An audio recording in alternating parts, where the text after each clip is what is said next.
सुबह के 4 बज रहे थे और मेहुल आराम से सो रहा था। तभी उसके पास एक कॉल आता है और उसे पता चलता है कि एक लैब के अंदर आग लग गई है और लैब के अंदर एक साइंटिस्ट फंसा हुआ है। मेहुल तुरंत अपनी कार से लैब पहुंच जाता है।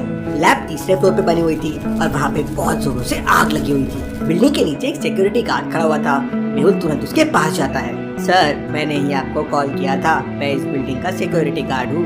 अंकल, ये आग कैसे लग गई और आप उस वक्त क्या कर रहे थे? सर, किसी ने मुझे पानी के साथ नींद की गोली खिला दी, इसलिए मैं सो गया था। Interesting, very interesting. इसका मतलब किसी ने जानबूझकर आग लगाई है। अंकल, इस वक्त लैब के अंदर कौन कौन मौजूद है? सर, इस वक्त लैब के अंदर केवल डॉक्टर मनोहर काम कर रहे हैं, लेकिन वो अभी तक बाहर नहीं आए हैं। उनकी जान खतरे में है, इसलिए मैंने आपको कॉल लगाया। मेहुल तुरंत बिल्डिंग के तीसरे फ्लोर पे पहुंच जाता है, लेकिन वो लैब के अंदर नहीं जा पाता क्योंकि आग की लपेटें बहुत तेज थी। मेहुल को डॉक्टर मनोहर की आवाजें जोर जोर से आने लगती है। डॉक्टर मनोहर, आप कहाँ पर हैं? मैं आपको बचाने आया हूँ। तभी लैब के अंदर से डॉक्टर मनोहर के चिल्लाने की आवाज आती है। बचाओ, बचाओ! मुझे कैसे भी करके लैब के अंदर जाना होगा, डॉक्टर मनोहर की जान खतरे में है। मेहुल को सामने 3 रास्ते दिखाई देते हैं जिससे वो लैब के अंदर जा सकता है। लॉजिकल आदमी क्या बता सकते हैं मेहुल तीनों में से कौन सा रास्ता ले सकता है? सोचिए सोचिए।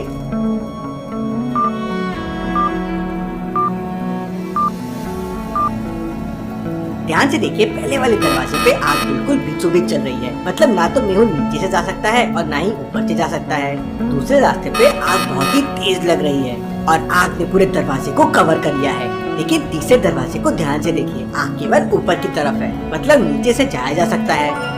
मेहुल के बाजू में एक स्केटबोर्ड पड़ी हुई थी। मेहुल स्केटबोर्ड पे लेट जाता है और तीसरे दरवाजे के नीचे से लैब के अंदर पहुंच जाता है। लेकिन लैब के अंदर भयंकर आग लगी हुई थी। यहाँ तो बहुत भयंकर आग लगी हुई है। अगर मैं अंदर गया तो मेरी भी जान खतरे में हो सकती है, लेकिन मुझे कैसे भी करके डॉक्टर को बचाना है। मेहुल लैब के अंदर जाने के लिए कोशिश कर रहा था कि तभी अचानक लैब के अंदर धमाके होने लगते हैं। आग केमिकल तक पहुँच चुकी थी तो धमाके बढ़ जाते हैं। मेहुल तेजी से स्केटबोर्ड चलाता है और लैब के बाहर आ जाता है। लैब के अंदर एक के बाद एक धमाके बढ़ते जा रहे थे। वहाँ फायर ब्रिगेड भी आ जाती है और थोड़ी ही देर में आग बुझा देती है।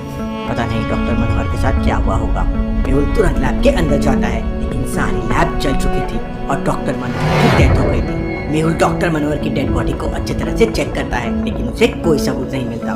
मेरी आंखों के सामने डॉक्टर मनोहर जलकर मर गए, मैं खूनी को बिल्कुल नहीं छोड़ूंगा। थोड़ी देर बाद उस बिल्डिंग का मैनेजर वहाँ आ जाता है। मैनेजर, मुझे सच बताओ, डॉक्टर मनोहर को किसने मारा है? सर, मुझे नहीं पता सर, केवल किन्हीं चुने लोगों को ही पता था कि डॉक्टर मनोहर सुबह सुबह लैब के अंदर आते हैं। Interesting, very interesting. इसका मतलब खूनी को पता था कि डॉक्टर मनोहर सुबह 4 बजे लैब के अंदर अपना काम कर रहे होंगे, इसलिए उसने लैब में आग लगा दी। मेहुल सीसीटीवी फुटेजेस चेक करता है। आग लगने के बाद कैमरा जल चुका था, इसलिए उसके बाद के फुटेजेस अवेलेबल नहीं थे। लेकिन ठीक 4 बजे जब मनोहर लैब के अंदर आए थे, उसका एक सीसीटीवी फुटेज मेहुल को मिल जाता है। इसके बाद मेहुल कल के फुटेजेस चेक करता है तो वहाँ मेहुल को एक क्लू मिल जाता है। लॉजिकल आदमी, क्या आप इन दोनों फुटेजेस को देख के बता सकते हैं मेहुल को क्या क्लू मिल गया? सोचिए सोचिए।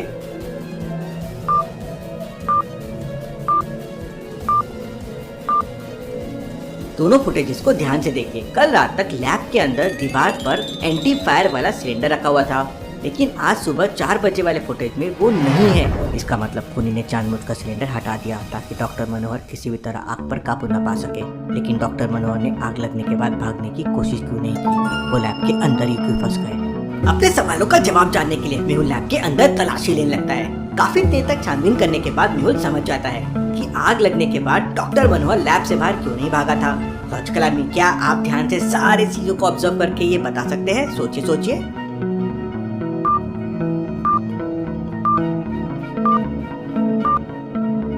ध्यान से देखिए, टेबल के नीचे लोहे की जंजीर और एक ताला पड़ा हुआ है। इसका मतलब खूनी ने डॉक्टर मनोहर का हाथ लॉक कर दिया होगा, इसलिए वो लैब से भाग नहीं पाए और जब उनकी बॉडी पूरी तरह से जल गई तो लोहे की जंजीर अपने आप बॉडी से अलग हो गई। मेहुल डॉक्टर मनोहर की डेड बॉडी लेकर बिल्डिंग से बाहर आ जाता है और वहाँ के सिक्योरिटी गार्ड और मैनेजर से कहता है, जब तक केस की छानबीन पूरी नहीं हो जाती बिल्डिंग के अंदर कोई नहीं जाएगा और तुम लोग सब यहीं पे रहोगे। इसके बाद मेहुल मनोहर की डेड बॉडी लेकर संजना की लैब में पहुँच जाता है। सुबह के 6 बज चुके थे। सिक्योरिटी के लिए दरवाजा एक पासवर्ड से लॉक था। इन चारों बटन पे मुझे बताओ कौन सी बटन ऑड वन आउट है? ध्यान से सोचना लॉजिकल आदमी।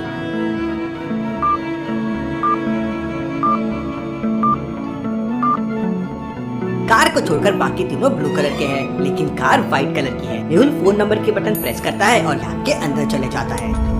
मेहुल डेड बॉडी को लैब के अंदर रखकर डॉक्टर संजना के लिए एक वॉइस मैसेज छोड़ देता है और वहाँ से निकल जाता है। मेहुल तुरंत उसी बिल्डिंग में वापस पहुँच जाता है जहाँ लैब के अंदर आग लगी थी। मेहुल सबसे पहले वहाँ के मैनेजर से पूछताछ करता है। मैनेजर, मुझे सच सच बताओ कि डॉक्टर मनोहर का किसी के साथ झगड़ा हुआ था? सर, डॉक्टर मनोहर बहुत ही अच्छे इंसान थे, उनका कभी किसी के साथ झगड़ा नहीं हुआ, लेकिन पिछले 4-5 दिनों से उनका एक दोस्त अक्सर उनसे मिलने आता है। Interesting, very very interesting. मुझे उस आदमी की फोटो चाहिए। मैनेजर अपने लैपटॉप से उस आदमी का फोटो दिखाता है। शाबाश मैनेजर, अब मैं इस आदमी का पता लगा लूंगा। मेहुल तुरंत सोनिया को वो फोटो भेज देता है। थोड़ी देर में मेहुल के पास सोनिया का कॉल आ जाता है। वो बताती है कि आदमी का नाम रमेश है, वो एक दूसरे शहर में जाना माना बिजनेसमैन है और उसके पास दवाइयाँ बनाने वाली फैक्ट्रीज भी है। सभी लोग उसे रमेश दादा के नाम से बुलाते हैं। लगता है रमेश दादा से पूछताछ करने के लिए दूसरे शहर जाना ही होगा। मेहुल तुरंत अपनी कार से शहर के लिए निकल पड़ता है। मेहुल के शहर से रमेश दादा के शहर तक जाने के लिए 3 रास्ते थे। पहला रास्ता मेन हाईवे से होकर जाता है, लेकिन रास्ता काफी लंबा है। दूसरा रास्ता एक तालाब के बगल से होकर जाता है। ये सबसे शॉर्टकट रास्ता है, लेकिन तालाब में बहुत सारे क्रोकोडाइल्स रहते हैं जो अक्सर सड़क पे आके बैठ जाते हैं। तीसरा रास्ता जंगल से होकर जाता है, लेकिन इस समय जंगल में बहुत सारे डाकू रहते हैं। लॉजिकल आदमी क्या बता सकते हैं कौन सा रास्ता मेहुल ले सकता है? सोचिए सोचिए।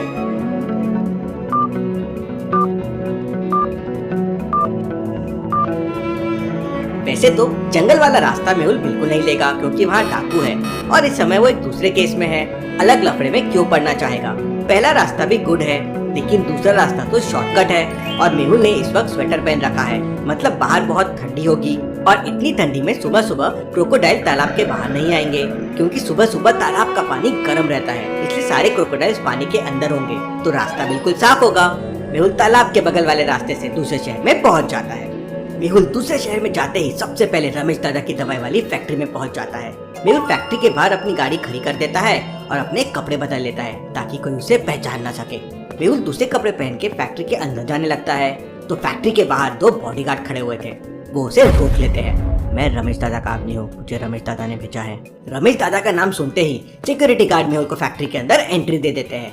फैक्ट्री के अंदर का नजारा देख मेहुल हैरान रह जाता है। Interesting, very very interesting. इसका मतलब रमेश दादा डुप्लीकेट दवाइयाँ बनाकर बेचता है। मेहुल आराम से फैक्ट्री के बाहर आ जाता है और फिर रमेश दादा को कॉल करता है। रमेश दादा, मुझे 5 करोड़ की डुप्लीकेट दवाइयाँ चाहिए, मैं तुम्हारी फैक्ट्री के बाहर खड़ा हुआ हूँ। 10 मिनट के अंदर रमेश दादा फैक्ट्री के बाहर पहुँच जाता है। मेहुल उसे पकड़ लेता है और पुलिस को कॉल कर देता है। पुलिस फैक्ट्री पे चापा भी मार देती है। रमेश दादा, सच सच बताओ, तुम डॉक्टर मनोहर से मिलने क्यों गए थे? तो रमेश दादा बताता है कि डॉक्टर मनोहर के पास एक बहुत ही अच्छा फॉर्मूला था, जिसकी मदद से बहुत ही कम लागत में डुप्लीकेट दवाइयाँ तैयार की जा सकती थी और उन दवाइयों की कीमत मार्केट में लाखों में होती थी। लेकिन डॉक्टर मनोहर ने वो फॉर्मूला उसे नहीं दिया, इसलिए उसने लैब के अंदर आग लगवा दी। रमेश दादा, तुमने ज्यादा पैसे कमाने के लालच में डॉक्टर मनोहर का मर्डर कर दिया है। अब जेल में बैठकर डुप्लीकेट दवाइयाँ बनाते रहना। Case solve, detective Mehul rocks.